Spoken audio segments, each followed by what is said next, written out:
Bonsoir mesdames et messieurs, bienvenue dans Bénin Actu Soir de ce 27 novembre 2023.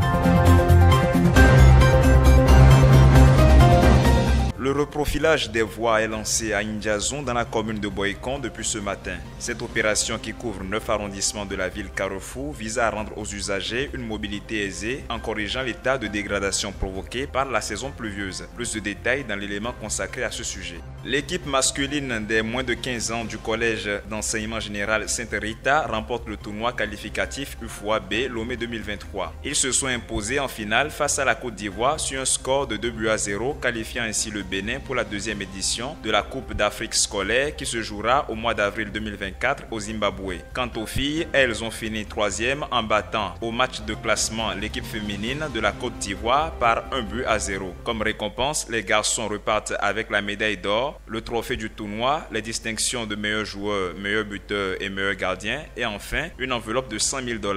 Les filles reviennent à Cotonou avec la médaille de bronze et une enveloppe de $50 000.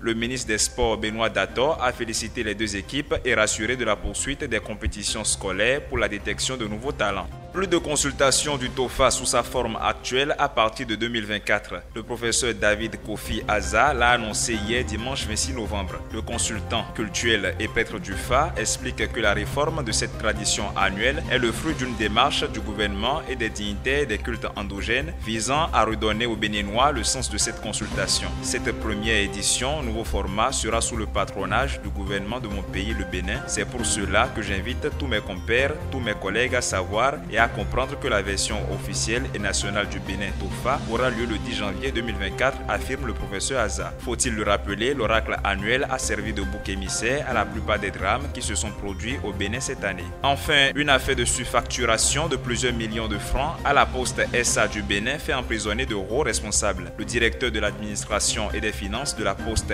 SA, Eudi Orens Kodja, l'ex-responsable des marchés publics Raoufou Dango et le patron de la société Oodere Bénin Commerce et Fils sont impliqués dans l'affaire. 2 des 3 accusés sont sous mandat de dépôt sous ordre des juges de la Chambre de résolution des infractions économiques et financières. Les mises en cause vont comparaître devant la Criette le 7 décembre 2023. Mesdames et messieurs, ce sera tout pour Bénin Actu Soir de ce 27 novembre. À demain pour un autre numéro.